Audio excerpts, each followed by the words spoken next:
अंदर 20 मील दूर जाकर जो है हिट किया है। हालांकि अभी तक ईरान की तरफ से कोई ऐसी आधिकारिक तौर पर जानकारी थी नहीं आई है, लेकिन वहाँ की अगर पाकिस्तानी मीडिया की बात करें तो ये तो साफ कर दिया है कि एक एयर स्ट्राइक हुई है, कई एयर स्ट्राइक हुई है। और कल बाकायदा एक ट्वीट जो है पाकिस्तानी एयरफोर्स की तरफ से किया गया था, जिसमें गैस दिखाया गया था और गुड नाइट लिखा गया था। जाहिर सी बात है कि वो पहले से मैनेजिंग कर रहे थे, लेकिन अभी देखना होगा कि वहाँ पे कितनी कैजुअलिटी हुई है या नहीं हुई है। लेकिन ये जो बलूचिस्तान प्रांत है, यहाँ पे लंबे समय से ये आतंकी संगठन फल फूल रहा है और ये चाहता है कि बलूचिस्तान पूरा अलग उनके लिए एक मुल्क बन जाए, क्योंकि बलूचिस्तान में बहुत सारे अलग अलग आउटफिट का कई विद्रोही ग्रुप है, लेकिन ये बिल्कुल ही अलग तरीके का विद्रोही गुट है जो कि बलूचिस्तान के साथ साथ पाकिस्तान के बलूचिस्तान के साथ साथ ईरान का जो पार्ट है सिस्तान वाला, वो भी अपने पास चाहता है। तो इसीलिए ये जो स्ट्राइक हुआ है इसकी पुष्टि अब दोनों सरकार यानी कि दोनों देशों की तरफ से होगी, तभी आधिकारिक पुष्टि हो पाएगी। लेकिन संदीप, हमने देखा था कि पाकिस्तान पर जब हमला हुआ था तो ईरान की तरफ से बाकायदा ये बताया गया था कि कैसे जैश अल अदल जो आतंकी संगठन है उस पर हमने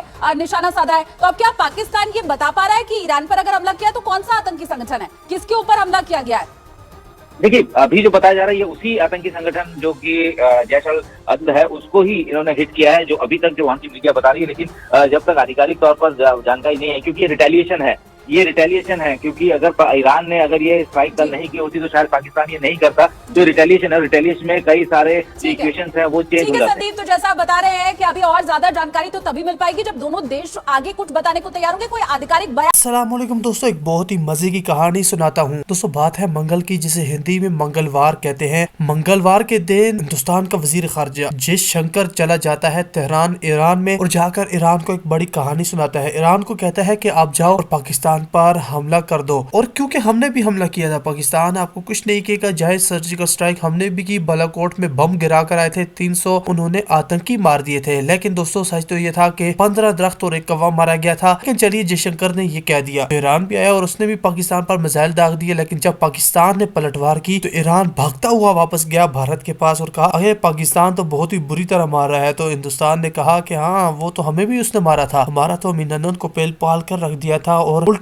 लटका कर मार कर वापस किया था, और ये तो होने ही वाला था। यानी ईरान ने पहले तो बहुत ही जल्दबाजी कर दी, लेकिन अब मार पड़ी है तो ईरान अभी ठिकाने पर आता हुआ दिखाई दे रहा है। पाकिस्तान ने जो ड्रोन से और दोस्तों F-17 थंडर से BVR मिसाइल फायर किए हैं तो ईरान अंदर तक हिल रह गया है। कहा जाता है कि जिस जगह पर पाकिस्तान के बम जाकर गिरे हैं उस पूरे इलाके में अभी तक धुंध छाई हुई है, इतनी सख्त धुंध है, वहाँ पर ऑपरेशन करना भी अब ईरानी गार्ड्स के लिए काफी मुश्किल हो रहा है। क्यों पंगा लेते हो आप लोग दूसरे मुल्कों से, जहाँ पर हिंदुस्तान इतना बड़ा मुल्क, पाकिस्तान से कई गुना बड़ा मुल्क, वो पाकिस्तान के सामने कोई टिक नहीं पाता। आप तो किस खेत की मूली हो, आप पर तो पाकिस्तान ने अभी सिर्फ और सिर्फ फाइटर जेट से हमला किया है, मिसाइल फायर ही नहीं किया, क्योंकि हमारा तो एक मिसाइल ही पूरे ईरान को लपेट कर रख देगा। हमने तो अभी मिसाइलों को हाथ भी नहीं लगाया, लेकिन ईरान ने अपने सबसे अच्छे मिसाइल इस्तेमाल किए हैं। उनके अच्छे मिसाइलों की रेंज ये थी, लेकिन हमारे सबसे बुरे मिसाइल जो है ना, सबसे जो निचले दर्जे के हैं, वो भी 5-5, 6-6 वार हेड लेकर जाएंगे और ईरान को नेस्तो नाबूद कर देंगे। दोस्तों ये एक छोटी बात नहीं है। बहुत से लोग कह रहे हैं कि भाई उन लोगों को चाहिए कि वो ईरान का टिकट करवा लें और वीजा लेकर ईरान पहुंच जाए। ईरान हमारा भाई नहीं है, क्योंकि उसने सीधा सीधा पाकिस्तान पर मिसाइल मारे हैं। तो भाई कभी ऐसा नहीं करते, आपका भारत ने भी कभी ऐसा करने की जरूरत नहीं की। इसलिए पाकिस्तान ने अब ये तय कर लिया है कि ईरान को अच्छा सबक सिखाया जाएगा। दूसरे को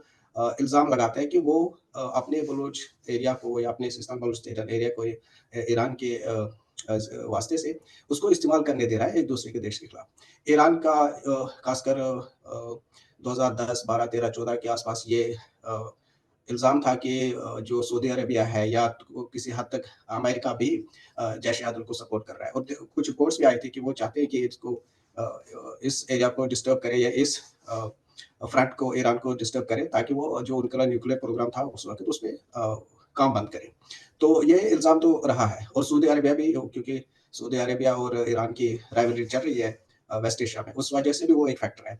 और किसी हद तक ये भी कहा जाता है कि जैश ए आदल जो था उसको कुछ हद तक फंड सऊदी अरेबिया भी करता था। अगर वो नहीं करता था, लेकिन जैश ए आदल के जो ताल्लुकात थे लश्करी जहांगीर से, जो कि एक पूरा शिया मुखालिफ ग्रुप था, उनके कुछ अच्छे ताल्लुकात थे। और जो जैश ए आदल का चीफ था, जुंदुल्लाह का चीफ था अब्दुल मलिक, वो उनसे मिले भी थे लश्कर जहांगीर से। तो ये हमेशा तो इनके एक दूसरे पे इल्ज़ाम लगाते रहे हैं। और पाकिस्तान भी बाज़ औक़ात इल्ज़ाम लगाता है ईरान पे कि आपने खासकर ईरान के हिंदुस्तान के वाबस्ता से, कि हिंदुस्तान के ऐसे आपके अच्छे ताल्लुकात हैं और आप अपनी जो बलूचिस्तान एरिया है, सिस्तान बलूचिस्तान, वहाँ पे ईरानियन एक्टिविटीज़ आप बढ़ाने दे रहे हैं जो कि हमारे खिलाफ है।